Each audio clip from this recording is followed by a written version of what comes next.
Thank you, Jerry. First of all, it's a very big honor to be here. Jerry left out the elephant in the room, though, so I'm going to address it.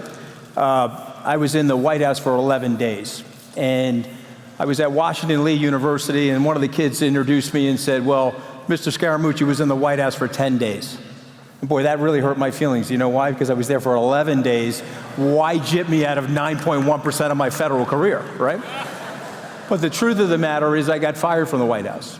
And I got fired from the White House, unfortunately, because I thought I was off the record with a journalist. And I said some things that were regrettable and that I've obviously apologized for, but I got fired. And it was a very painful, very humiliating thing to have happened to me. And I'm sharing it with you because your life is going to unfold, your future is going to unfold, and I guarantee you your future is going to be great because you're getting great principles and great training. And most of you are Christian, and you have that fundamental belief in God and forgiveness and adaptation and love. And so my bet is that your life is going to unfold phenomenally, but while you're planning your life, God is actually laughing. He's going to put things in front of you that are sometimes difficult, sometimes challenging. Maybe it'll be health related, maybe it'll be professionally related. And it's up to you to man or women up to those things and be accountable for them, whatever they may be, when you're making a mistake. And so for me, I've got my life down to a couple of basic words. The first one is, as it relates to my career, perseverance. You can never, ever give up. The only time the game is over in your life is when you decide that the game is over. And so you can get knocked down, you can get fired, you can miss a job opportunity, you can not perform well in an interview, but you got to get up and dust yourself off and go right back at it. In relationships, I got it down to one word. It's forgiveness. Because see, at the end of the day, no matter what happens to you in your life, there's going to be people that you love and that love you that are going to disappoint you from time to time. They're going to say something to you that was regrettable. You're going to say something to them that's regrettable. And for me, to maintain those relationships and to stay in the game with the people that you love, the one simple word is forgiveness. And so I'm going to tell you a quick story. I'm going to tell you a little bit about the President of the United States, and then Jerry and I are going to do some questions and answers. But I want to give you this story, okay? It's about my mom and dad. They came from immigrant families. My father's family went to Wilkes-Barre, Pennsylvania, and they lived in a coal mining town, which was very poor. Some of the people here from Wilkes-Barre, Scranton. Actually, a lot of politicians from Wilkes-Barre and Scranton. And my mom's family, they started in Brooklyn and ended up on Long Island. And so my dad's father insisted that he not go into the coal mines of Wilkes-Barre, Pennsylvania. And so he saw a classified ad, him and his older brother, to mine sand out on Long Island, which was outdoors. And so my dad left for Long Island, for the town of Port Washington, and he worked 42 straight years at the same construction company. And he started as an hourly worker. And so one of the things about him is he's lost some of his hearing because back in the day, they didn't wear those protective gear.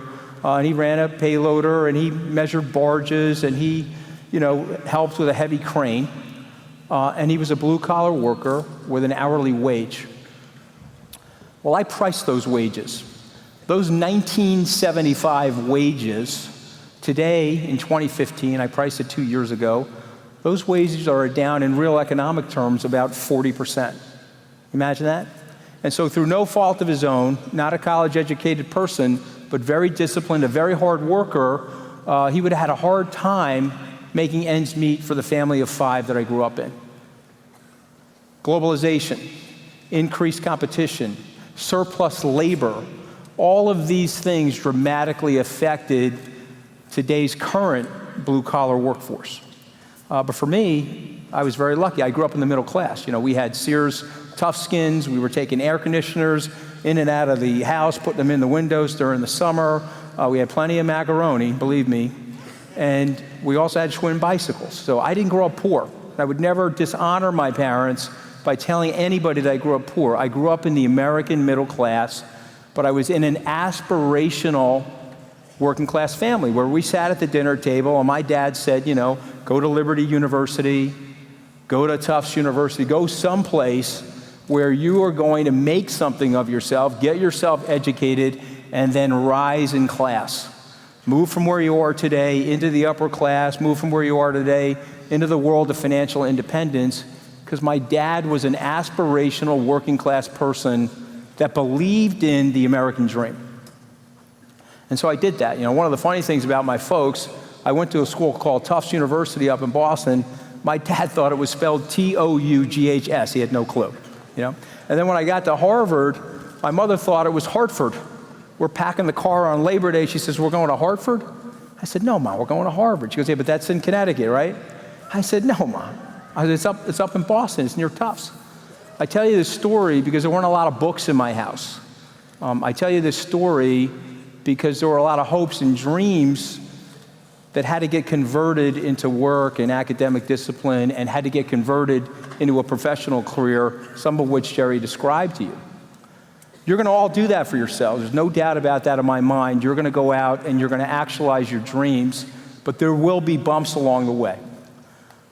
And now I want to switch gears, and I want to tell you a quick story about the President of the United States, who's been a friend of mine for a long period of time. He called me, and I had breakfast with him the day after The Apprentice ended.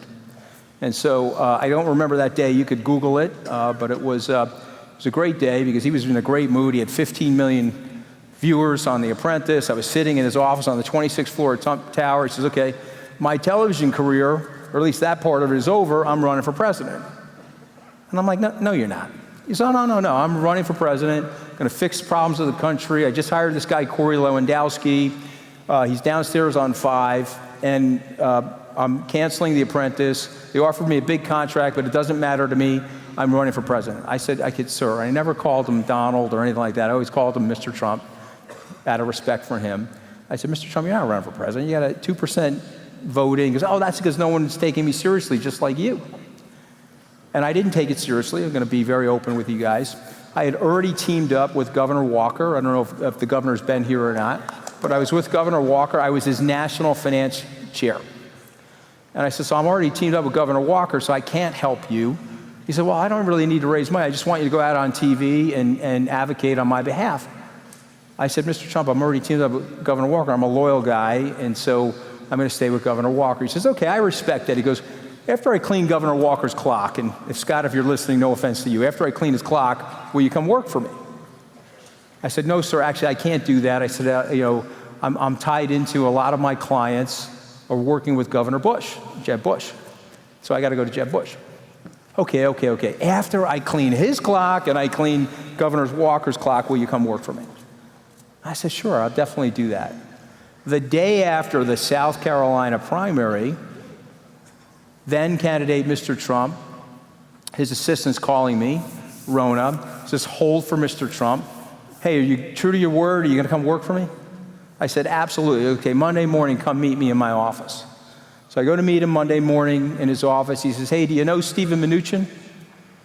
I said, not super well. I said, we worked at Goldman Sachs together, but we have a lot of friends in common.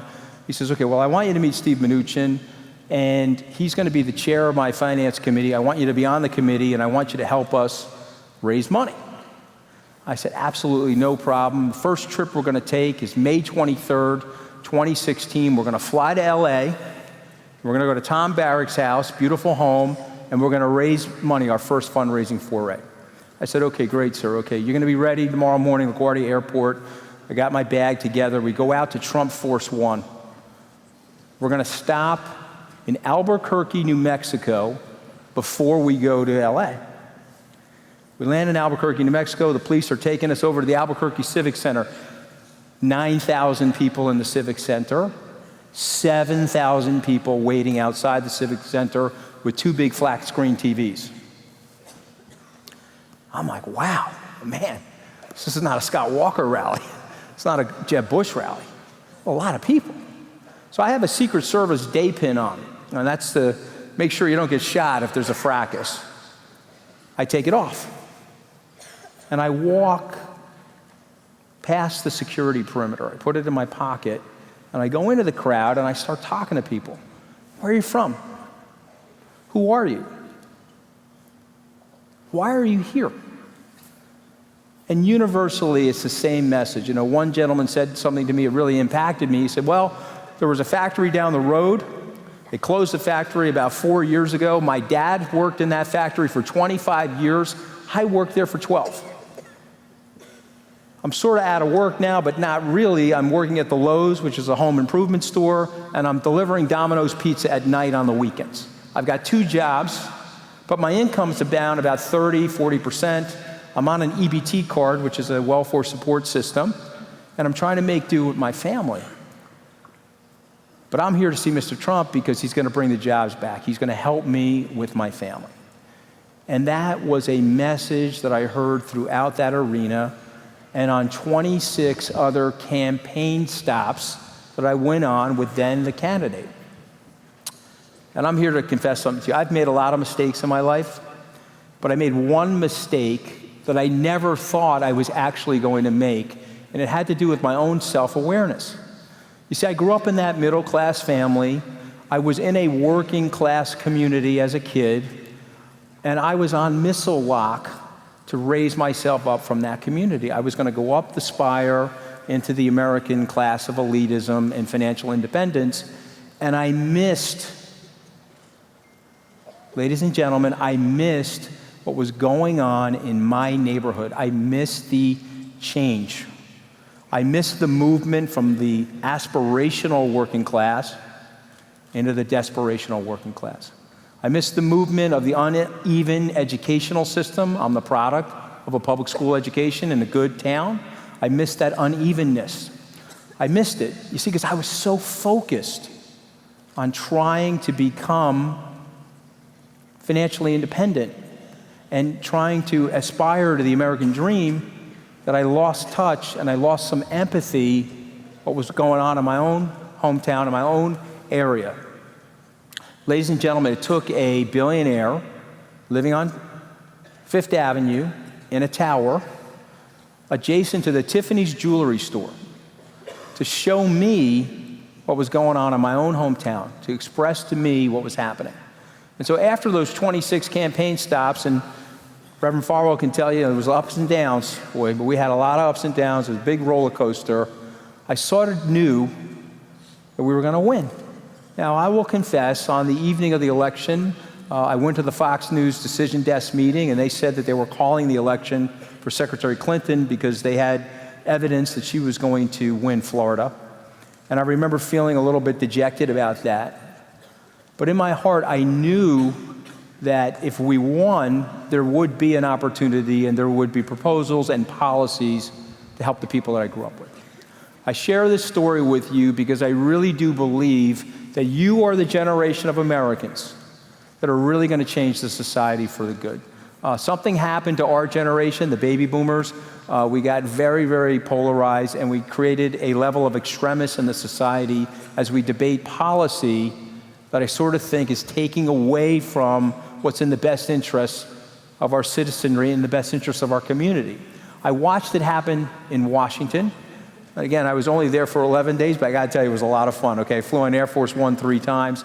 I was with the president in the Oval Office, but I watched what happens in Washington, and it's something I learned at Harvard Law School in trial advocacy. If you are right on policy and right on the facts, what they teach you in law school is if you're going to lose a case based on the facts, start attacking the person. Start dehumanizing, deconstructing, two-dimensionalizing the person. And if you disfigure that person enough, you'll get the people to dislike that person, and if they dislike that person, and then even if they're right on the facts, you'll probably beat them. And that's what's going on in our political system right now. And I'm hopeful, because I see all these great, bright, young minds out here, all these great people. I really have a tremendous amount of faith in your generation that you guys are going to be part of the solution to that, where we're going to be less focused on things like left and right and more focused on things like right or wrong. So ladies and gentlemen, with that, I'm going to end my remarks and then take questions.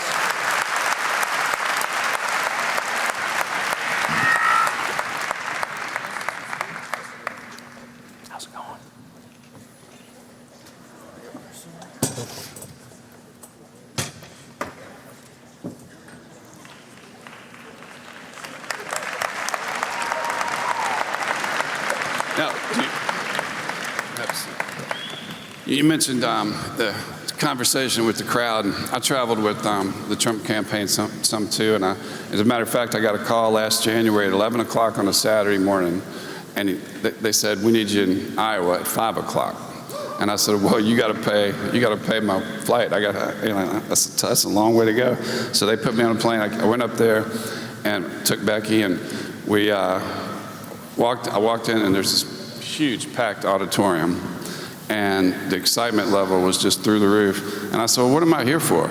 And they said, well, you're moderating the event. and so I had to real quickly, I texted Sean Hannity, because I hadn't really been following the political issues that closely. So he sent me from his son's tennis match about 10 questions to ask. and so then I went on the next day to two other rallies and did the same thing. But the best story, and if I've already told this in Convo, you guys just start yelling at me, so I don't tell it again. But 2 nights before the election, they asked me to come introduce Trump in Leesburg, Virginia, at a big rally. He was supposed to be there at 9:30. He didn't get there till 12:30, but the crowd all stayed. It was packed again. And I was getting really thirsty. Ollie North, he spoke, and Lori Ingram and several others. And I was so thirsty, I went it was like a big horse barn. I went in the back of the barn, I found a half-drunk bottle of water. I don't know whose it was, I drank it. And then when the president's guy got there, he had a water bottle, and I said, can I have that? He said, no, it's for the president. And then I looked over behind him, there was another water bottle sitting on the ground, so I went and drank that one. He came up to me later, he said, that was the president's other water bottle for the podium. I said, oh, I'm sorry, but I got to introduce him, so I got to have some water.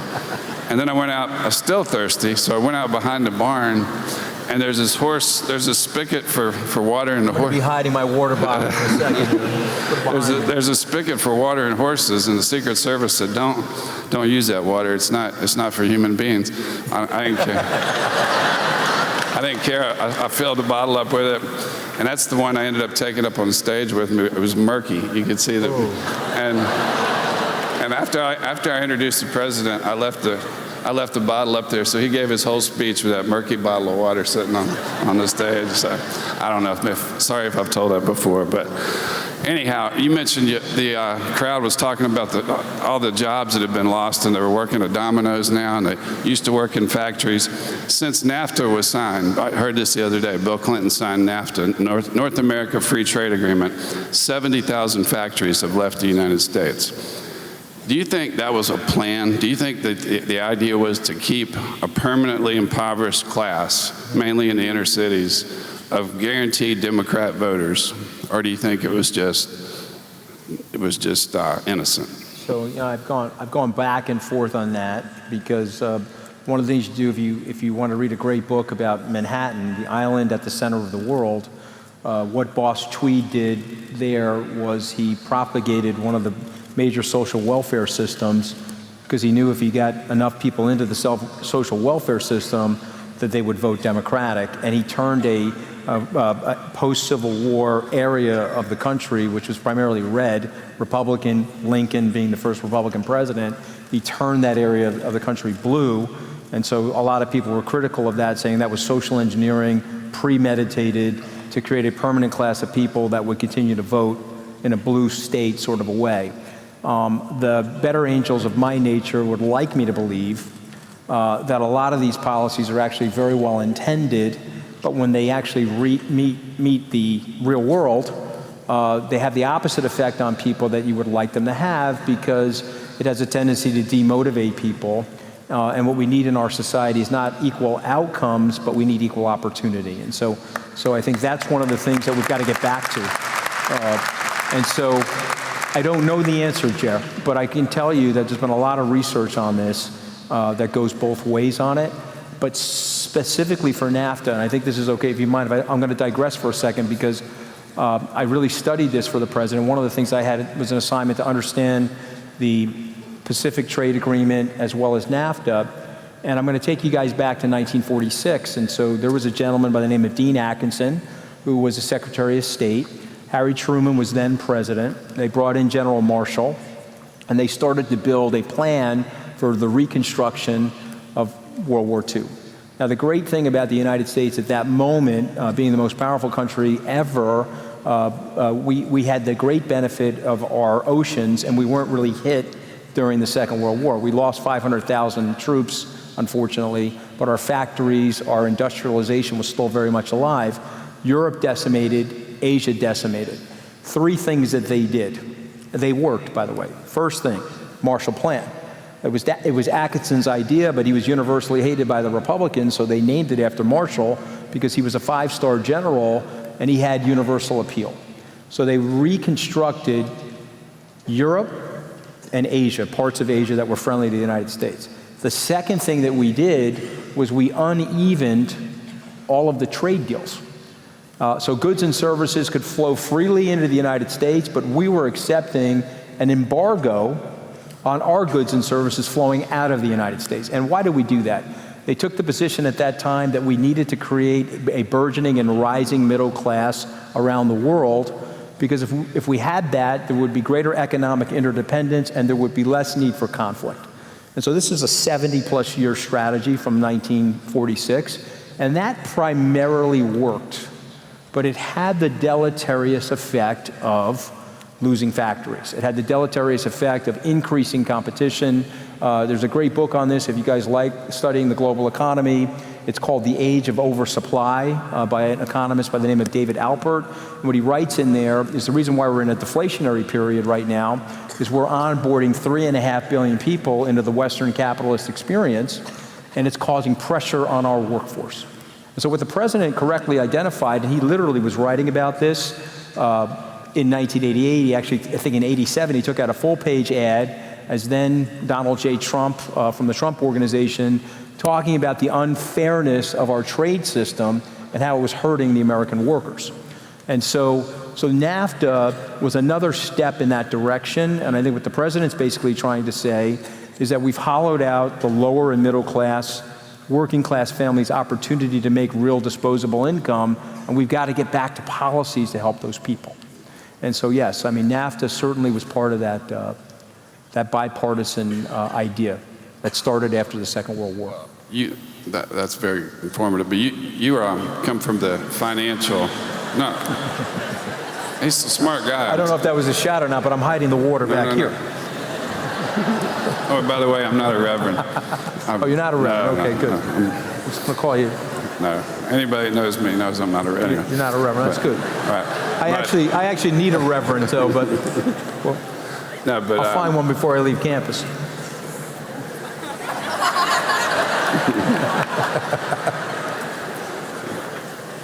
You said we were going to take questions from students. Are they ready? No. You said that? No, you didn't. Okay. We can take. Anybody real smart got a good question? Because he's a smart guy. Take any question. Be happy to take it. Why don't we do that then? If that's what the president wants to do, that's what we'll do. Why don't you guys, if you have a question, hold on a second. If you have a question, if you would, just come up here in this corner, all right? Just we just maybe have time for one or two questions. Any students here from this area? Anybody? Great, we have one student. They asked all right. really good questions. Great. Fantastic. Awesome, buddy. Good to see you, man. Awesome. Any other students? Fantastic. Come on up. Great. So we'll take those two questions. Thank you, sir. Go ahead. Shh, hang on a second. Hey, brother, tell us your name. Robert Goodwin. Hey, Robin. Good to see you. The job of the communications director starts long before you actually take office. You were only in the White House for 11 days, but that doesn't mean that you weren't an integral part of the policies that we are seeing enacted today. Having been privileged to that information, how is President Trump's term coming? Are the goals that you set out during transition being fulfilled at the rate you wanted them? Good question. That's a really good question. Good question. So, I appreciate the question because, and I'm interested in hearing Jerry's take as well, but I think that the president's actually doing a phenomenal job, and I'll explain to you why.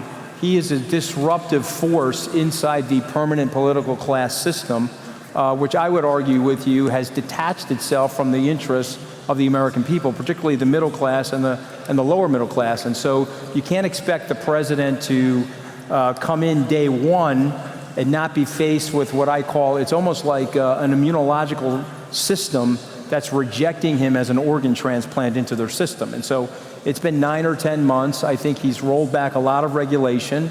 I think he set the tone as it relates to the decimation of ISIS.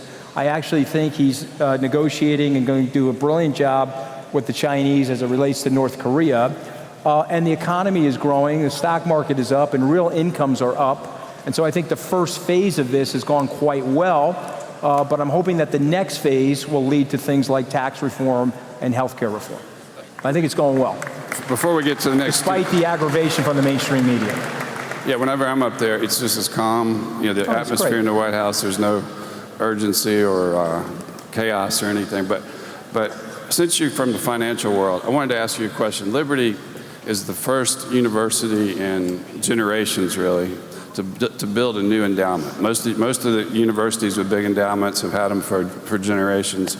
And so we made a decision to invest our resources. We want to make sure we have enough for the future so that if the federal student loan program is ever drastically altered and it makes it difficult for students like these to attend a university, we want to be in a position to be able to provide those loans ourselves and not have any strings attached to the government. That's great. And awesome. That would free us up from all the restrictions that the federal government puts on schools, and it'd be a great thing. And we're getting close to that now. But what we've done is we've invested very, very conservatively. We only have a target annual income of about 5% that we're trying to earn, because we don't want to, if the market goes down 20%, we don't want to go with it. And you think that's wise? Because I mean, we have about 20% of our investments in equities. Most universities have 80 to 90%, and so the net worth of the school goes up and down with the stock market. You think we're on the right path, or you think we're being too conservative? I think, given the duration of the university and given what I know about your successful survivor skill set, and you guys should really give it up for Jerry, because he's an entrepreneurial president of the university. You have to think about how this happened, okay? This is a entrepreneur that's really, him and his family started with nothing and turned it into this. And so I have a lot of faith and confidence in you and your adaptation and your commercial instincts. And so I would be much longer dated on the securities. And I think what you'll find about the equity markets is that they do have some volatility. And frankly, since the president was elected, they've had upside volatility, and they will go through a downturn. But I think it's overly conservative, given you want this university to be here 100 years from today and 200 years from today. So that's my honest opinion. We can talk more about that. Yep. Christopher Hill, I recognize. Is that Christopher? Yeah. Oh, you want to go first? Yes, What's sir. your name? My name is Blake Davis, and Mr. Scaramucci. Got a whole fan base, Blake. I'm going to want to take a selfie with you after seeing the fans. Absolutely, yes, sir. Thank you so much for coming, Mr. Scaramucci. And the one question I wanted to ask, for members of our generation that want to get involved in the political process, what's the one piece of advice you'd give to us? Start early. That's great question. Start early. You're forming your political ideology right now. I did mine actually as an undergraduate. I became a Reagan Republican as an undergraduate, and I remember working in Boston, which is a tough place, very liberal place. I remember working on a fundraiser for him as a 19, 20-year-old student. So start early, get involved. You would be blown away about how easy it is to access the situation and get involved with these people. So if you have a congressman, a senator, or if you want to go presidential, just get involved with either party, whichever party you're persuaded to. I'm a team Republican, so go to the Republican National Committee, start early and say, I want to get involved, and they'll get you up to speed on a lot of different things. And if you go into politics, never read the comments on social media. Yeah. Okay. Can't read the comments. And don't say curse words. That would be another good idea. Okay? That'd be another good idea. I should have learned that a long time ago, but I grew up in a neighborhood. Christopher Hill is a Messianic Jew. He invited me to his Passover, and I attended it last year. But Passover dinner, right? Yep. Is that what it's called? Go ahead, Christopher. Okay. Well, first off, thanks for coming. We really appreciate you being here. You know, one of the things that we've always noticed about you, you always dress really good. You look sharp. You act cool. So because of that, I was just wondering if you're aware that a lot of us have given you the nickname Scaramucci instead of Scaramucci. like that. Have you heard that one? I like that. Well, you know, George W. Bush used to call me Gucci Scaramucci, so you're on track with a good nickname. But I'm going to tell you something, and my sister's here, she could confess to this. I was wearing, at my first job interview to Goldman Sachs, I just want you to imagine this, I was in a 100% polyester black suit. And I had a 100% polyester white shirt. And I had a black tie that was very, very thin that you would have worn in a disco sometime around 1977. And I had these dancing shoes that we used to call cockroach killers. Okay, so I was sitting there at the Charles Hotel, adjacent to the Harvard Law School, being interviewed by 2 Goldman Sachs partners, and I was reciting the TED spread and giving them all the math that they asked for. And they said, okay, I got to talk to you. So I said, hey, Anthony, you're a smart guy. You are the worst dressed person that we've met at the Harvard Law School. And I got to tell you, you look like you're fully flammable. Is this polyester? I said, yes, sir, it's polyester. He's okay, listen to me. I can't bring you back to Goldman Sachs being dressed in polyester. So I remember calling my mom and saying, okay, I got to go out and buy a suit. She goes, what are you talking about? It's your best suit. My point is, I didn't know how to dress when I started. And they gave me this very rude awakening. And you guys can dress any way you want on campus. I'm sure you'd be casual. But when you're, or maybe you can't. Okay, I don't know. They can wear flip-flops, jeans. Come on now. All right. It's not so bad, guys. All right. But you know, but you're going to be 30 someday, and you're going to be 40, and you say, "Wait, that was a good idea back at Liberty," because you got to dress right for the situation that you're in. Have to. Okay. Spend the money. But in the beginning, I had no clue. David, I think he's preaching to you a little bit.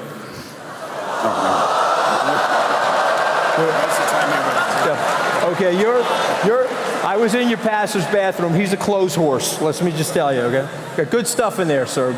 Great threads. Yeah, David actually knows the brand names of most of those clothes. I didn't even hear what was said. I don't even know. What'd you say, Jerry? Well, No, I said he's probably preaching to you because you're usually wearing jeans to Convo. oh, yeah. Yeah. Skinny jeans, yeah. Skinny There you jeans. go.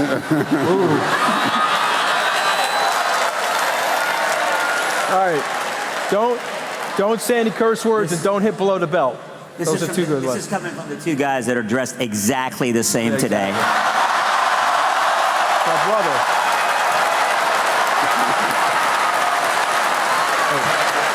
Hey, by the way, he's a lot better looking than Mario Cantone. I'm just telling you that, okay? Mario Cantone was the comedian that was playing me for the 11 days. It broke his heart when I got fired because he lost his career. But you're a lot better looking than him in that outfit, I can tell you that. Thank you very much. Okay. Is there anything else, any advice you'd like to give the students? Anything faith-related? What's your background? Well, here's what. So I was raised as a Roman Catholic. I'm a tremendously faithful person. I definitely believe in redemption in Jesus Christ. I will tell you that in your moments of despair in your life, you will find great comfort in your religion, and you will find great comfort in your faith. And so I started out by saying a couple of words, one of them being forgiveness. There are times in your life where you're going to have to forgive others. But in really tough times, you're going to have to forgive yourself. Okay, now I made a blunderous mistake on my 10th or 11th day inside the White House. And I asked for an apology, and the president obviously accepted my apology. But at the end of the day, it was a big blunder. And ultimately, for me to go forward and me to progress in my career and continue the trajectory that I'm on, I have to forgive myself. And you will find that in your faith, and you will find that in your religious teachings. Thank you.